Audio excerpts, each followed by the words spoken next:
Welcome to Gatecrashers, a podcast dedicated to kicking open the door to your next favorite thing. Our mission, our creed, our code is this: to make all things more approachable and accessible to everyone. We want you to find a universe that you'll fall in love with. My name's Mike. My pronouns are he, him. And I'm Dan. My pronouns are also he, him. Today we're chatting with Tyler Baker, lead guitarist and backing vocalist of the band Goodbye June. If you're anything like me, the type that's always down for some good old-fashioned rock and roll with dirty vocals and big-ass guitar solos, you might just dig this band a whole lot. Goodbye June's new album, See Where the Night Goes, is coming soon on February 18th, 2022. Tyler, how are you? What's up, guys? What's up, Gatecrashers? How you doing? We're doing great. So we love to start our interviews off with a hard-hitting journalistic question. Gyro I sandwich. hope you're ready for it. Gyro sandwich. A gyro from King Solomon's. Wow. He's ready. A little bit of spicy sauce. That's my favorite sandwich, boys. No, Tyler did his homework. no one's ever beat us to it. This is the first time ever. I'm in shock.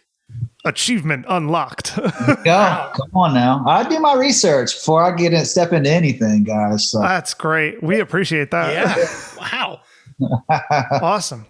All right. Well, there's no way you're going to guess the next one. Probably not. But that's as far as my research is going to take me, guys. No problem.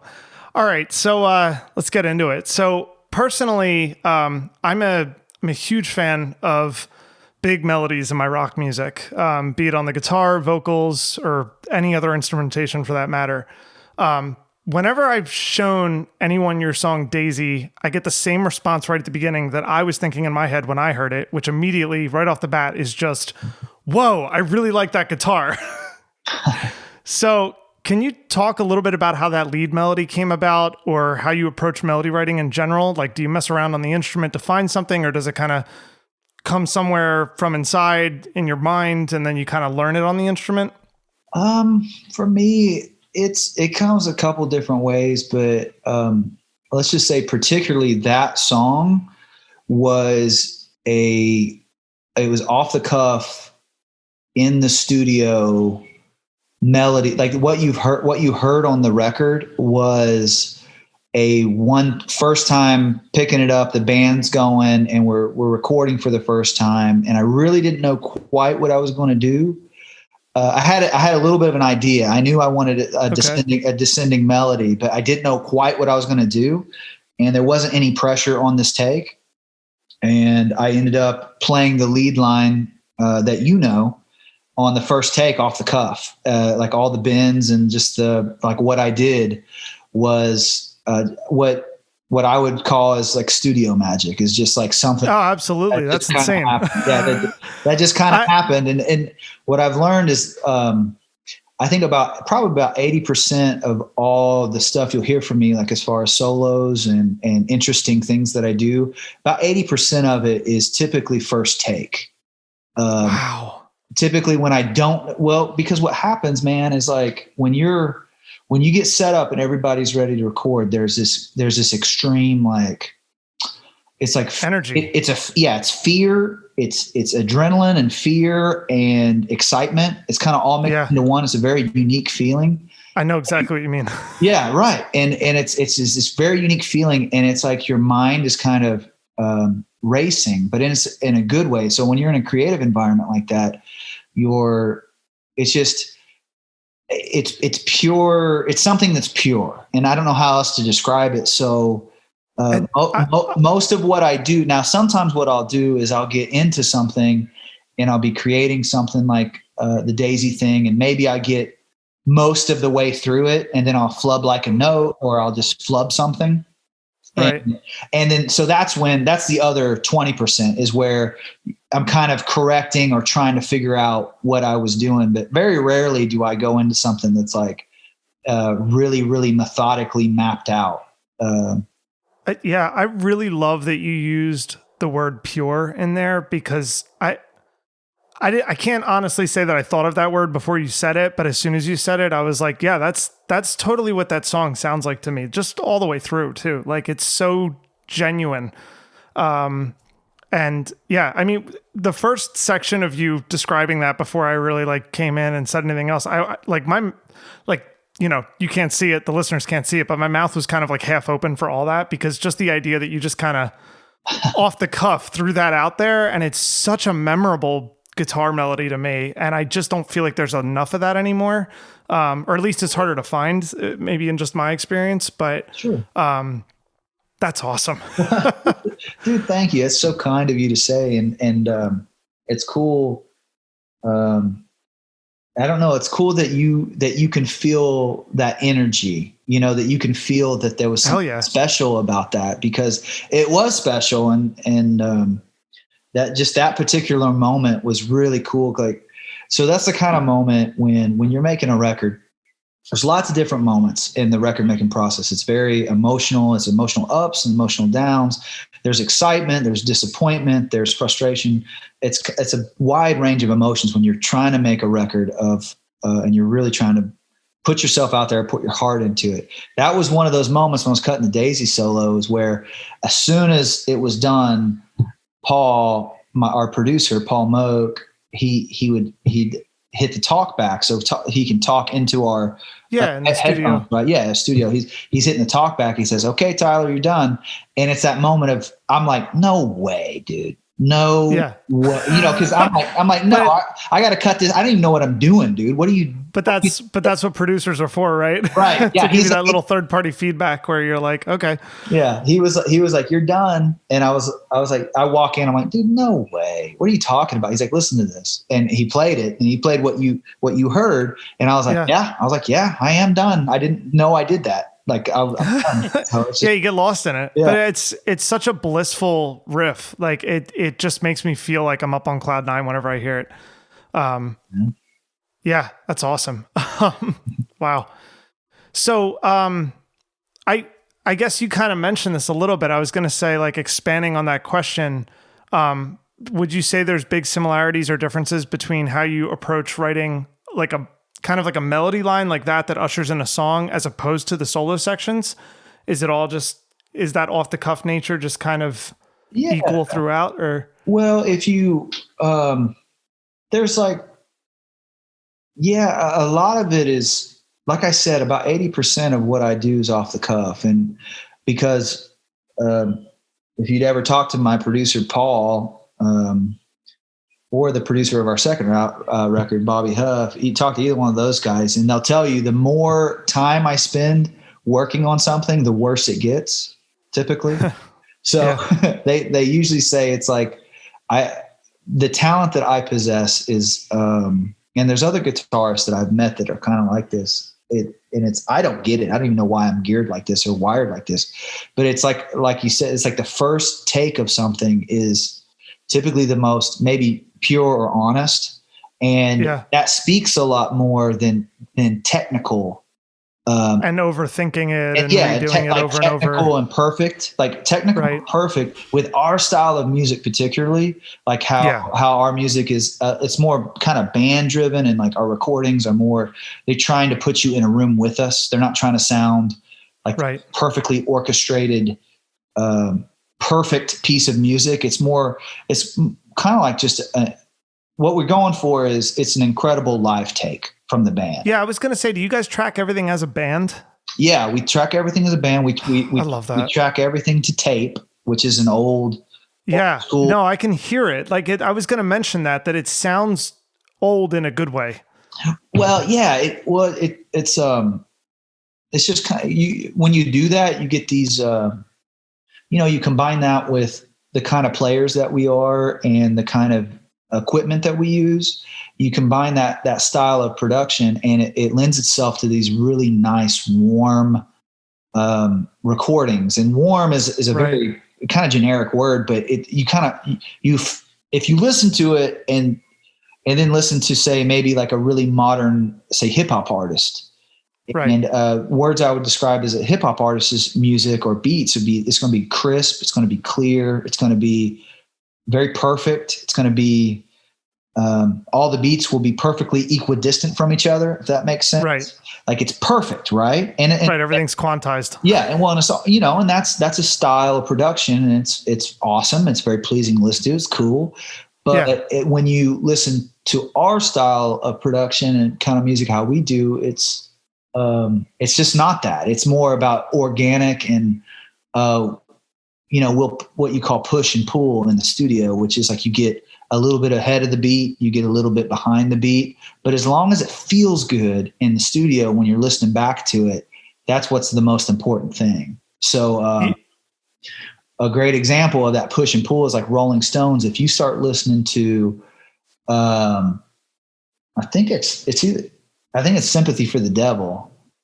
Charlie Watts starts about, 8 BPM slower in the song at the beginning.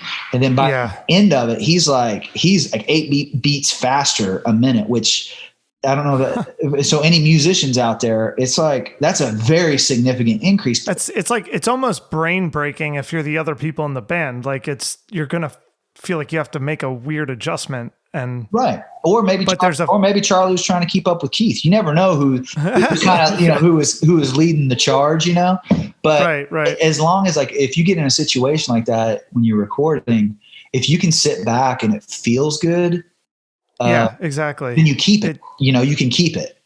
Right. Yeah. Wow. All right. Well, that was all great. I want to keep going because I love that song so much, but you've got more recent music and I don't want to just hang on the thing from 2017 or whatever. Bro, it's fine. This is my last podcast today. It can go as long or short as you guys want. I'm awesome. Fine, dude. We can chat as much as you want. So the next thing I wanted to touch on is your lead singer, Landon, has this insane amount of vocal dexterity between the soft falsetto that he can hit, but then he has that gritty rock and roll energy when he wants it. Mm-hmm. How do you think having that vocal tool set at your disposal changes your songwriting approach as a band? Does it enable you guys to try certain things that maybe another band with a different vocalist might not try, that doesn't have that kind of ability to have all those dynamics? Well, when you got let's just say Landon's got a lot of tools in his tool belt. So he can growl, what I call growl or gravel. He's got a gravel voice, which a lot of folks say kind of sounds Bon Scottish. And then he's got this kind of his I don't know, kind of a soft growl. It's almost like a Dan Auerbach-esque thing from the Black Keys when he's just when he's not pushing. He's not pushing his vocals. He's got this kind of a little bit cool of a crooner, cooler, smoother voice, and then he's got the falsetto tool that he uses, like in Daisy, your favorite song. Yeah, he hits that pretty hard and pretty high. But he can that falsetto. He can go so high with that falsetto. It's crazy. I mean, he just It's definitely a tool wild. He can use. So to answer your question, does it affect our songwriting? Sure. I think the biggest part of our songwriting is that in our band. So we're 3 cousins, right? And we grew up playing music together, and we're all really focused on songwriting. We love songwriting. So all 3 of us will write complete songs or near complete songs. We try to always never kind of put a stamp on it, especially when we're bringing it to the other cousins. It's we want to, because I want to hear, what Landon has to say about this riff I have, or this vocal idea that I might have, or whatever. So we try to collaborate. So sometimes you'll have songs like Daisy was a true collaboration. That was where we all just pitched in and found our roles and found our spots and wrote the song. And then you have a song like Darlin' on the same record on Magic Valley, where Landon wrote most of the verses and choruses. And then me and Brandon wrote the outro to that song, the big slide solo, kind of Pink Floydy kind of moment. Oh, awesome. And then, but you'll have songs like our latest song, Step Aside, that's coming on our record coming in February. I wrote the verses to that, and I wrote most of the verse lyrics. and then Brandon wrote the chorus. Brandon wrote the chorus riff, and then I think we all kind of pitched in on the chorus. Or actually, I think that one we actually co-wrote that with our producer Paul. And Paul, okay. I think Paul and Landon might have wrote that chorus together. So it's really this cumulative effort where the sum of the parts is greater than the parts themselves. So absolutely, that's always what we try to go for. So, but you'll hear what's funny is we're starting, especially now. We're 3 records in. Our fans have been following us for a while, and they're noticing these patterns of like very distinct personalities in our songwriting.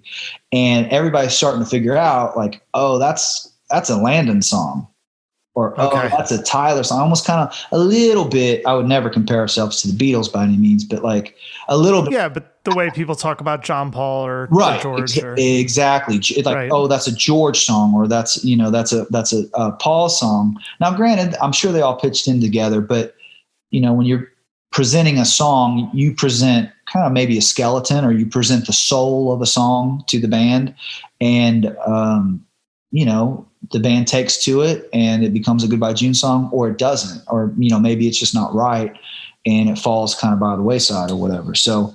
Right. Yeah, man. So that's how we approach songwriting. And I think Landon's vocals complement that, because Landon's got a lot of work to do. Because Landon's got he's got a lot of work to do. So the fact that, I think we take full advantage of his spectrum of vocals. Yeah, I was going to say, it seems like you give him a lot to work with. Like you give him a lot of room to, he can do so many different things on so many different songs of yours. It's awesome. Yeah. So I know I'm a guitar player myself, more probably by hobby these days, but, I know, to some degree when I was playing more actively in bands, I'd geek out on amplifiers a little bit. I know that that's a big thing with a lot of guitar players. And I've noticed a lot of awesome guitar tones in your music. Is that something you like to dig into, or are you guys more just like plug and play? We can throw guitar pedals into the mix there as well, pun intended. Sure, man. Well, yeah, of course. It's something we definitely pay attention to.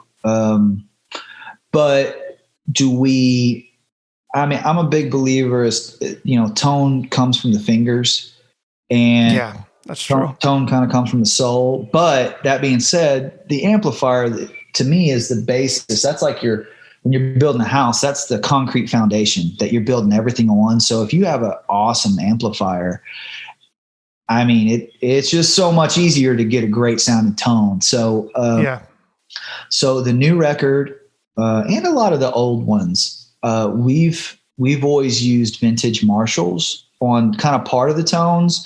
And then, the other part of the tones, we use a lot of like boutique, AC30, clones. Okay. So like I own a Bad Cat, I own a Matchless. Those are all in the world of an AC30, Vox AC30, right? And but like we'll use on our new record, the main tone on Step Aside, that is a Marshall. That's I'm trying to think what guitar. I was playing a 61 reissue Les Paul through straight into a Marshall Bluesbreaker and a 1970s orange Overdrive 30, which is kind of crosses the line between a Marshall and a Vox. It's kind of in the middle.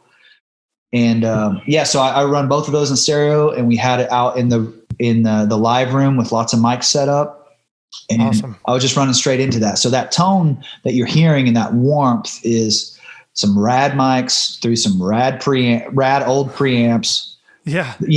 Into a rad tape machine that's old, into a rad console that's old. It's so that's why you get that warmth right at the top from that riff.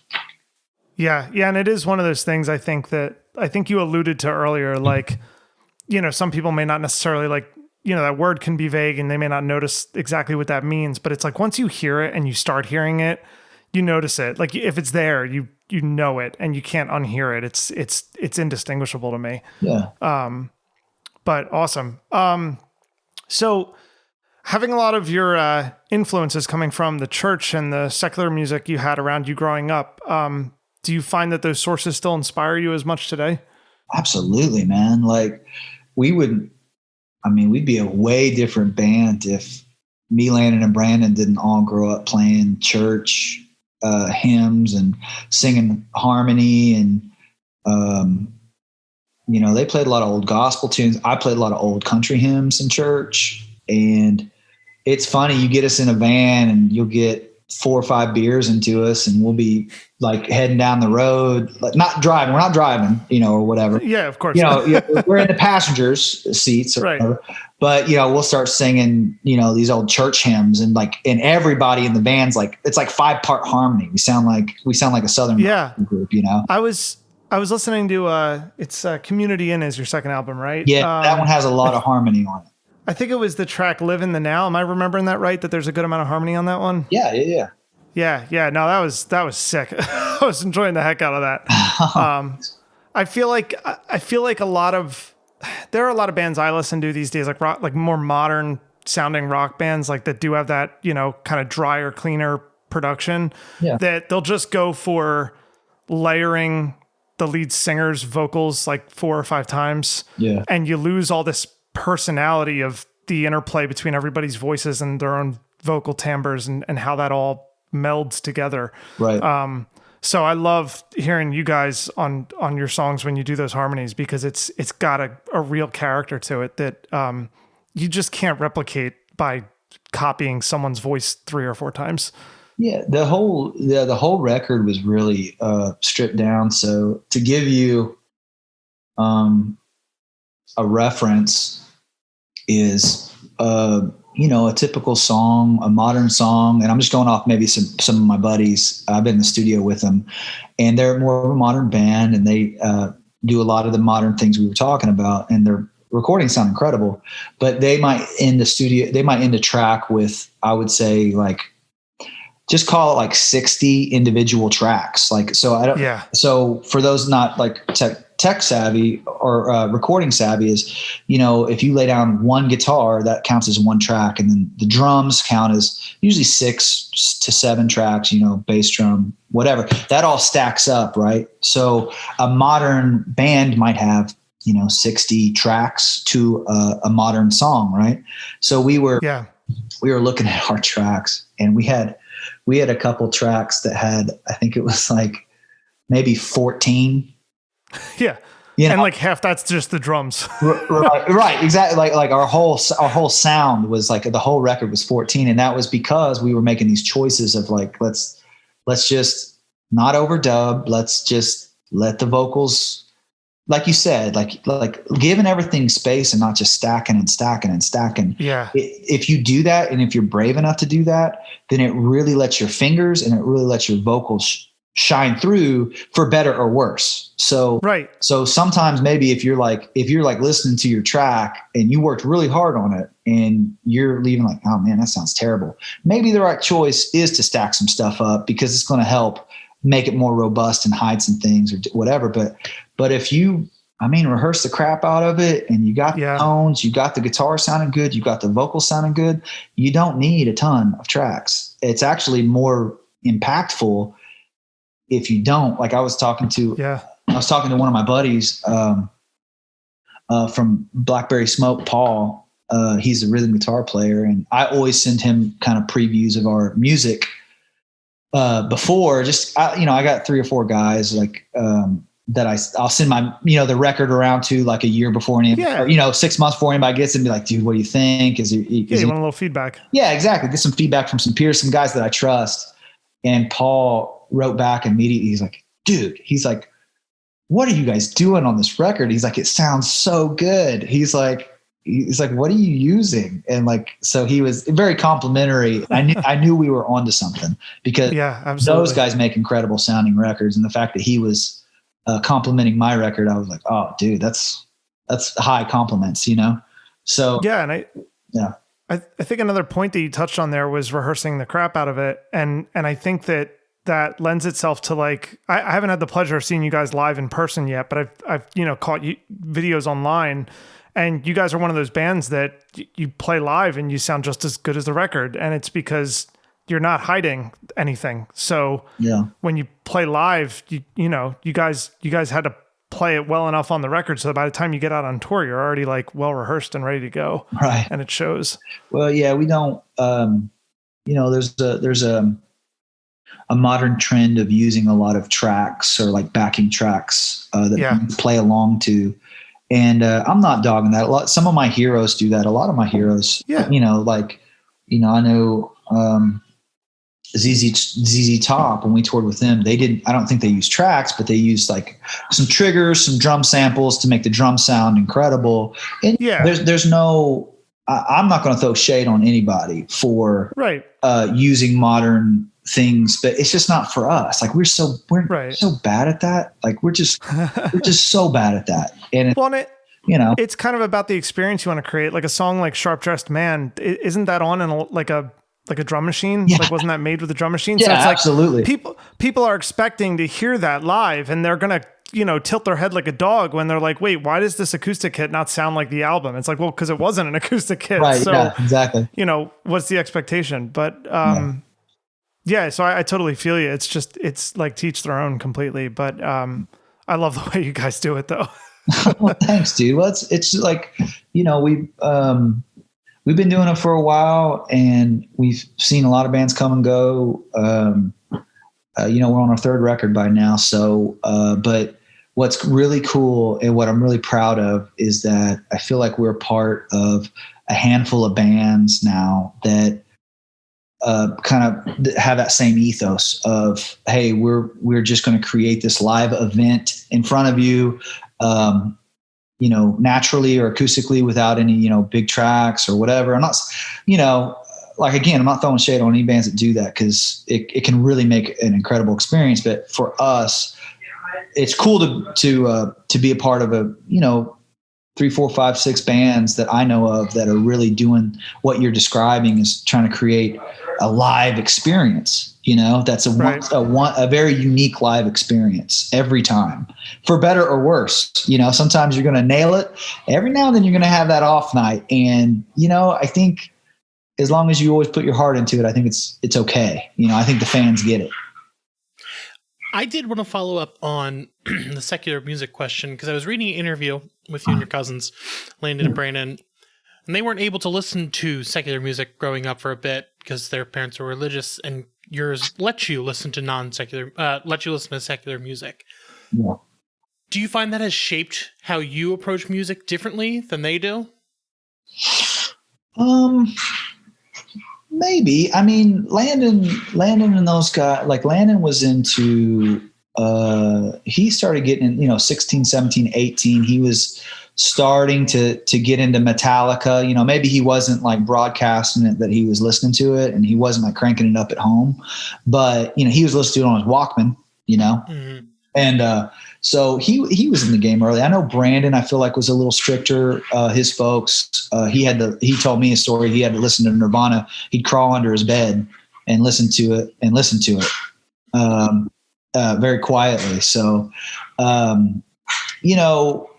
and me, I mean, dude, me and my dad, I remember some of my earliest memories was me and my dad cruising around in a big red Dodge truck, like back in the country, listening to Creedence Clearwater Revival. Like that was some of my earliest memories. And so has it affected me versus them? I mean, sure it has, but we're all really on the same page most of the time when it comes to music. We all have our different flavors. I feel like, I'm very classic rock influenced, like with my guitar style and playing and the leads and the notes that I choose. Brandon and Landon both have different sensibilities about them that I wouldn't say necessarily are classic rock.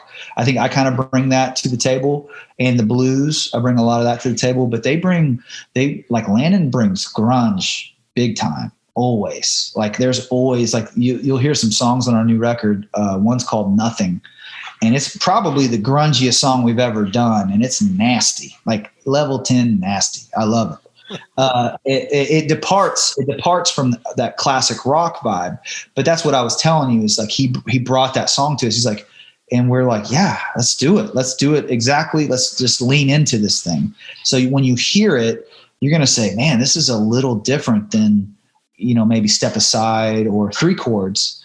And that's okay. That's okay for us. And then Brandon's really into Beatles and Rolling Stones. Like, so he has this classic sense about him, but he's also kind of got mixed in, like early Creed infiltrated his guitar playing too, so that's a really unique mix. I am a huge Creed fan. Yeah, dude.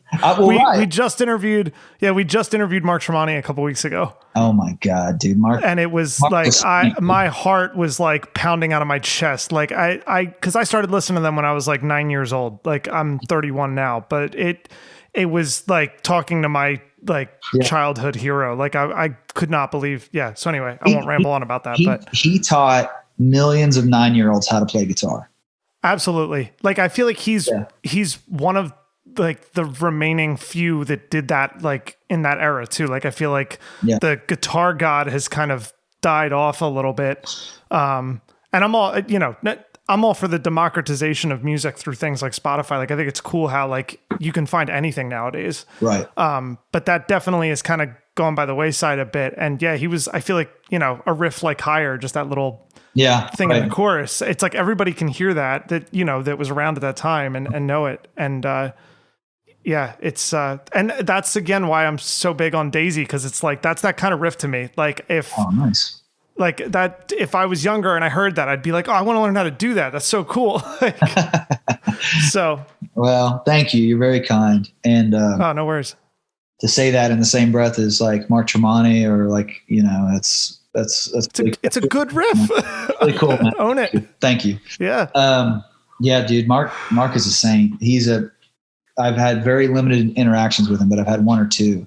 And every time I always walk away saying that guy is just so freaking nice and cool. Yeah. And he deserves more than what he's already achieved. Like, like I'm excited. Yeah. I'm glad. It seems like his personal band Tremonti is really taken off, and and he's starting to get, some really, he's always had rad endorsements and all that stuff, but like, he's getting his own amp through Paul Reed Smith, and he's doing, it's really cool, man. The dude's getting his due, and I don't know. It's just cool. I'm happy for him.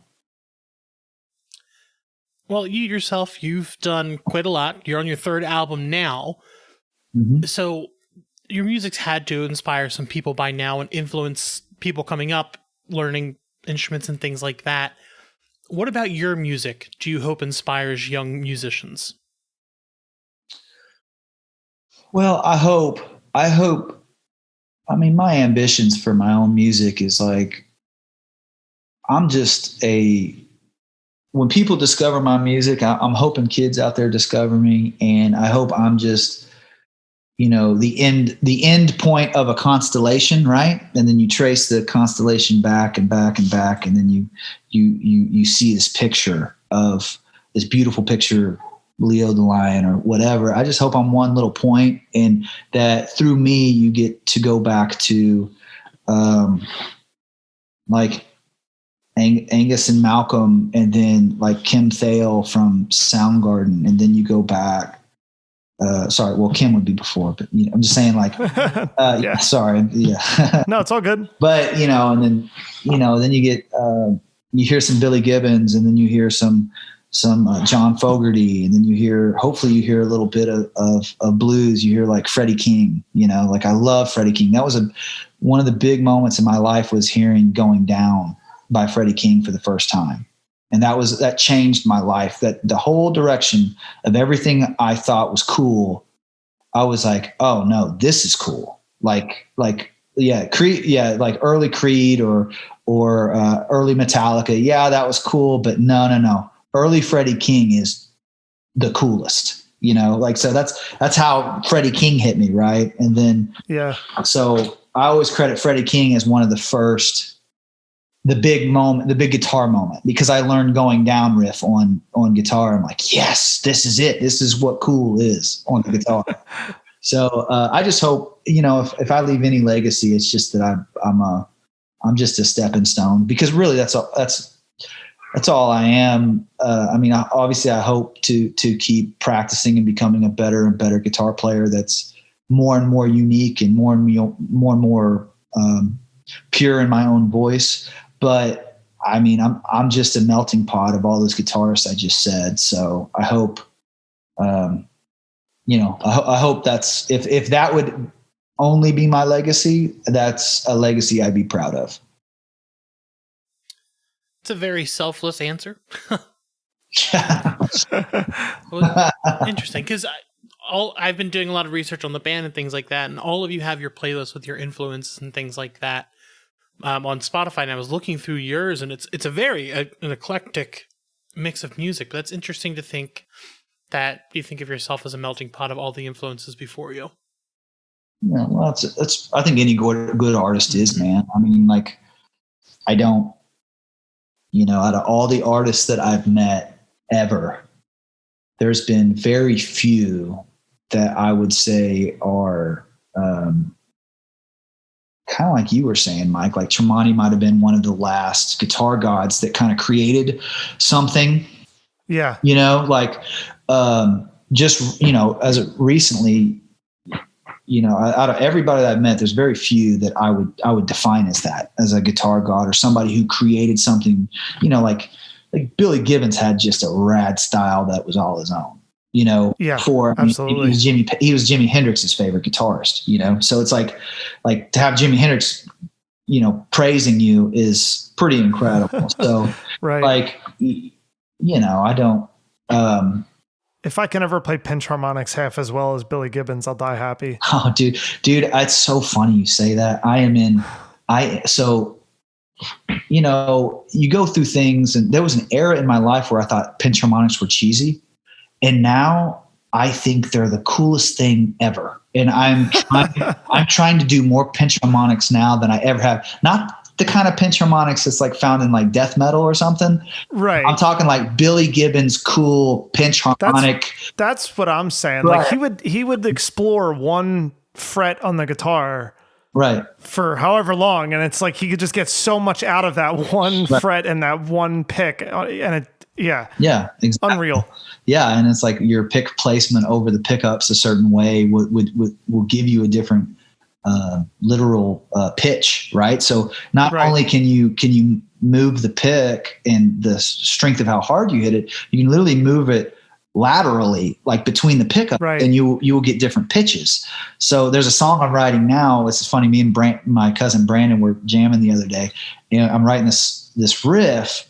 And I'm like, oh, dude, check this out. I can do pinch harmonics all the way up and down this one riff. And I was like playing it. It was going ding, ding, ding, ding, ding, ding, ding. It would start high and go low. And I'm like, that's so cool, man. That's like Billy Gibbons style stuff, So it's funny. My life, my tastes have come full circle. I used to think it was so tasteless to do pinch harmonics. And then now I think, I don't know, I'm just really excited about putting more of those into our music, Hell yeah.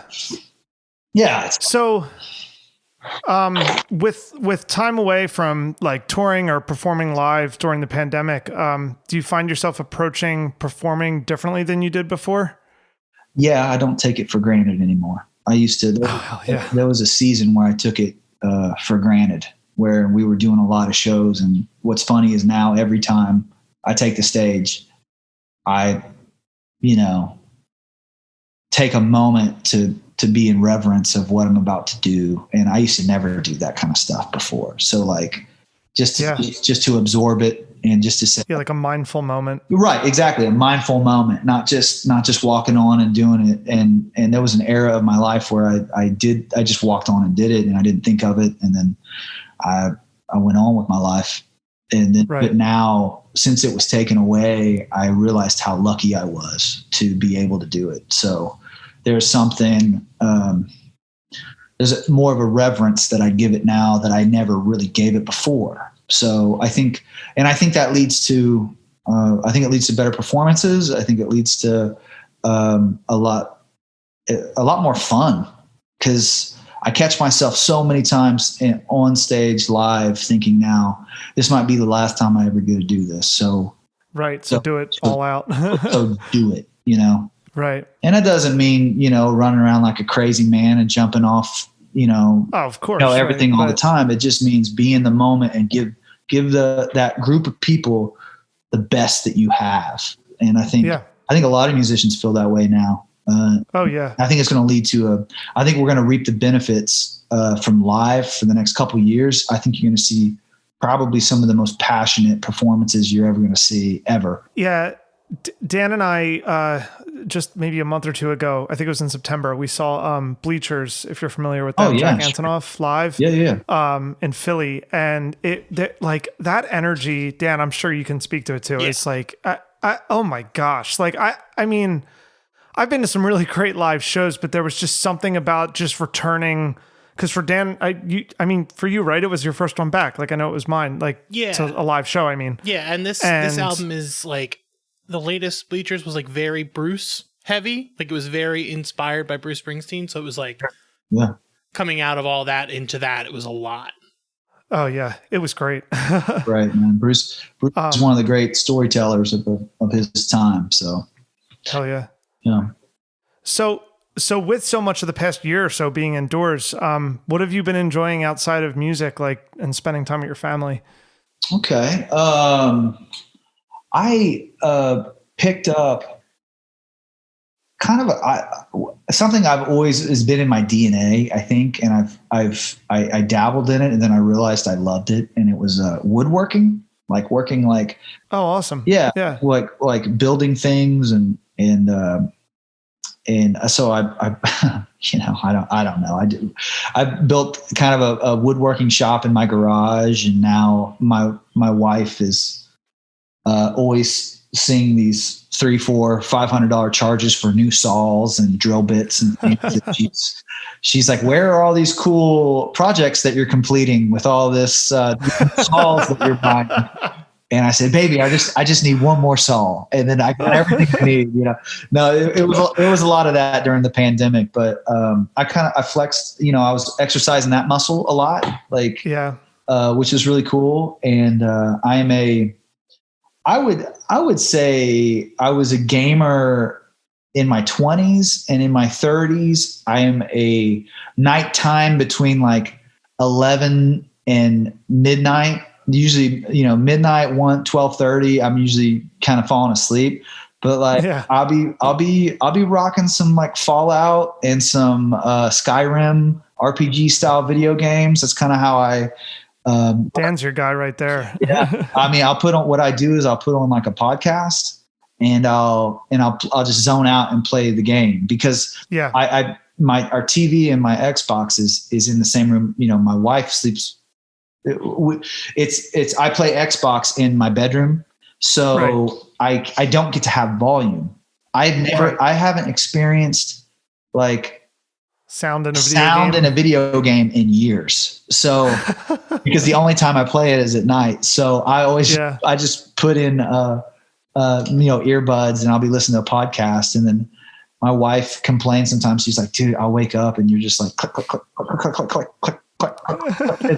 It's like luckily she's learned how to fall asleep to it. It's kind of like her white noise now is the clicking of the bumper keys on the Xbox controller. So, hey, I don't want to cause you to drop even more cash that your wife will notice on another console, but the PlayStation controllers have headphone jacks right on them. No snap. I know. Yeah. I had my tour manager. He's always been a big PlayStation guy. He's always told me I got it wrong. That for some weird reason I'm Xbox loyal. I don't know why. I think I've put myself in that camp, and I just don't want to. I don't want. There's like a cost of switching. You got to like rebuy games and everything, and and then the longer you're in it, the more deeply you get dug in, and it's just it is what it is. Yeah, man. I got all the Fallouts, dude. I can't be giving that up. Exactly. I can't afford to switch over now. I got all the Fallouts. I got all the dude. I'm basically a big fan of Bethesda games. Same. I literally bought an Xbox just because of that. Right. Yes. And okay. All right. You guys got to help me here. I'm also a fan of Hideo Kojima. Hideo Kojima. Yeah. He's a great game developer, right? Yeah. I pretty much love any freaking crazy thing that guy comes out with.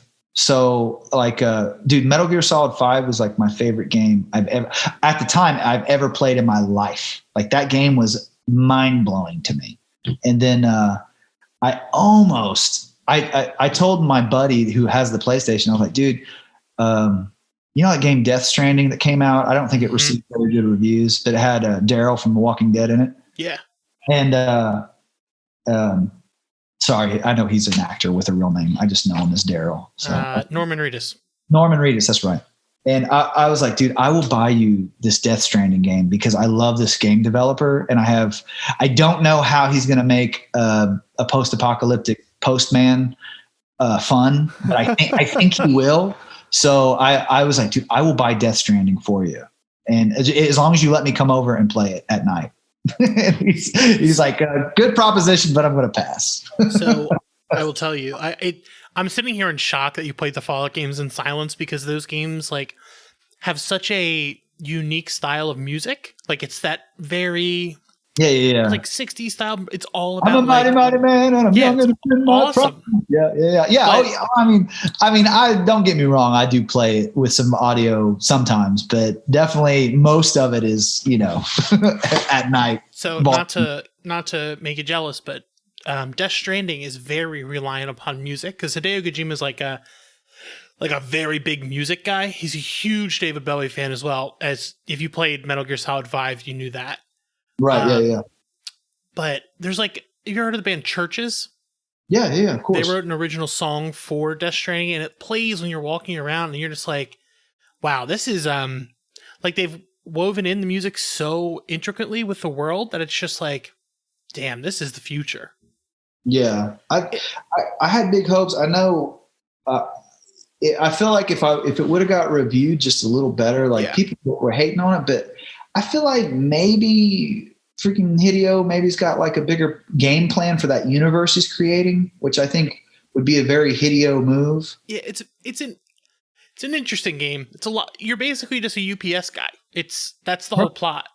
Right. But it's like, if you like Metal Gear, you'll like it because like it's very complicated. There's weird stuff going on everywhere. Yeah. It's an interesting one. Sure. Yeah. But so I love those two game developers. So that's kind of my game vibe. And then I'm real into like, kind of Adult Swim, so like I'm into like Rick and Morty and like, I love Rick and Morty series. I think it's Dan Harmon's kind of a genius, like just how he writes that.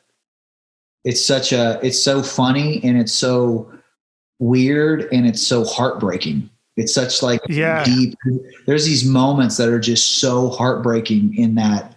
Like to say that you've cried during a cartoon is kind of, I don't know, maybe weird for some people, but it was weird for me when I found myself tearing up when like Rick was like killing that like that little weird baby he made after his girlfriend broke up with him. And I was like in that song that they were playing, I was like, oh my God, dude, I am so sad right now. And it's a dark show. You like started tearing up. I was like, oh, it's the scene in the garage.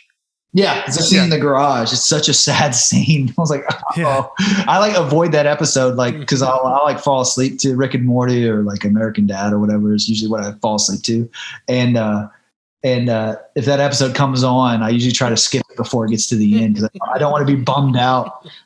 It's like Jurassic Park with Futurama. No. Oh yeah, exactly, dude. Futurama. You gotta avoid that episode if you want to have a good night. Yeah, exactly. You don't want to be super depressed. Oh man. All right. Well, I do want to. I love all the nerdy geeky talk because Dan and I are totally there for it. But I do have a couple more music focused questions that I really do want to hear your answers on because I love hearing your thoughts on all these things. Dude. So has there been a moment when you guys are performing where the quote unquote "we made it" thought has crossed your mind? Like, what if so? Like, what was that like? How did that feel? So, are So one of our first big tours ever was we opened for ZZ Top, and it was a theater tour, and with some amphitheaters outside, and that for me, Billy Gibbons being one of my idols, and literally when I called my father, and I was like, Dad, you are never going to guess who we're opening for. And he's like, who? I was like, we're going to go open for ZZ Top for like 15 shows. And he was like, no way. Like, it was like, that was one of the first moments I feel like when my dad, well, I mean, he always was supportive, and I think what's funny is that was his moment, the gravity of it hit him. The gravity of it hit my father, which kind of bounced back upon me. And, so that was one of the first big moments. That's such a special thing to share. Yeah, exactly. It's awesome. Yeah, it's like we grew up listening to him, and we grew up listening. Yeah. I mean, Just Got Paid is the baddest rock riff of all time, and I don't know. It meant something to me. Like telling my dad that news was probably one of the big moments for me. And then there's been a couple, man. Like there's a different range of moments. There's the "oh crap, I made it," which I think that was that. And then there's these like pure bliss rock and roll moments that like we would be opening for Greta Van Fleet in Europe, and it was probably about 2,000 to 3,000 seat just kind of concert halls. And there was this one moment where we ended our set, and Brandon threw down his guitar, and his guitar was feeding back, and he had like a tremolo on it. So it was wow, wow, wow, wow. And, and all the crowd's hands were up, and everybody was screaming. And I was just, the only thing I could do was just scream. Like I was just like, ah, like it's the only emotion I could do. It was such this moment of, I don't know, like abandon, or I don't know what it was. It's just, I wasn't on earth at that moment. I was somewhere else. And so that was kind of rock and roll abandoned in front of this very hungry rock and roll crowd. And all the pieces came together, and I felt like they got us, and they were in with our music, and there was this connection. And then the show culminated to this incredible crescendo, and boom, it was over, and everybody just was ecstatic, and I was over the moon. So that was one of those moments. And then probably the most emotional moment. So those are two. And then the most emotional moment I ever had was ZZ Top at the Ryman Auditorium in Nashville, Tennessee, the Mother Church. And it was during our first record cycle on Magic Valley, and we were playing a song called "Fear of Jesus," which is a very emotional song, and it's very. Yeah. We'll never cut another song like that ever. That's the most, I don't know, country / John Mayer song. I don't know what that song is, but if there's something about there's something special about it. Yeah, there's something special that we can never do it again. But anyways, we were playing it, and that whole song is about family and about unraveling the emotional baggage of your past. It's just, and that song, there's really no, like, everyone thinks it's this kind of Christian oriented song. It's really not. It's about like I said, it's just about unraveling this past that you're carrying on your back. And to all of us, it was a very meaningful song.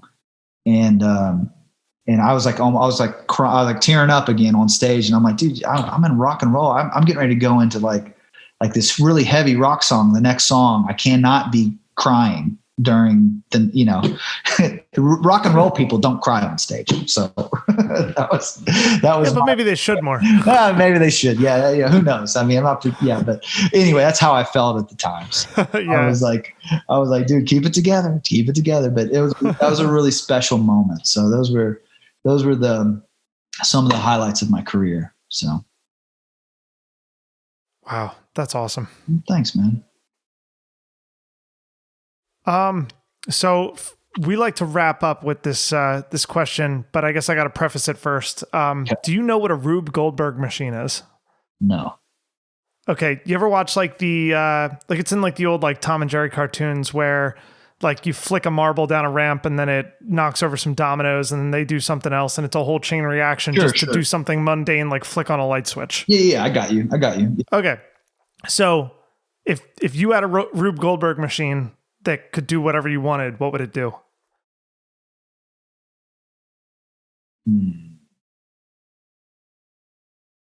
Turn on my Xbox. Turn on your Xbox? Yeah. Or flip the switch on my amp. Like before, when I walked on stage, I would walk on stage and I'd like walk out and then I'd flip the little domino and it'd go around the mic stand all the way down and then it'd go across the stage and it'd go up and there'd be like, hamster wheels or whatever. And then it'd come down and there'd be this big goofy white rubber hand that comes down, Mickey Mouse, and it'd flip the switch from, off to on, and then I'd hit the first chord, and that'd be the beginning of the song. There you go. That's what I do right there. That's great. Can I add one thing? When the big Mickey Mouse hand comes down, as it hits the switch, it just needs to go, ha ha. Yeah, exactly. Yes. Now we're collaborating. I like it. Awesome. Tyler, thank you so much for all the time you were willing to offer us. It's just such a great conversation. Where can people find you online? You can, Google us. We're Goodbye June, and that's at Goodbye June is all of our social media handles. We have a website. You can pre-order the vinyl for the new record and our past records. Earache.com/Goodbye June. But basically, if you like what you hear, or check us out, Spotify, Apple, best way to help and support like any of your artists. Like I say this about anything, buy a t-shirt, buy a record. It's the best way to support a band. So it doesn't, take too much, but it means a lot and it really helps. So you can find us anywhere, and we're pretty active on social media. And so reach out and we'll connect. Awesome. Well, you can find us on Twitter and Instagram at GatecrashersPod, on our website, gatecrashers.fan. Tyler, thanks again so much. Thank you, Gatecrasher community. Love y'all. Awesome. See you guys next week.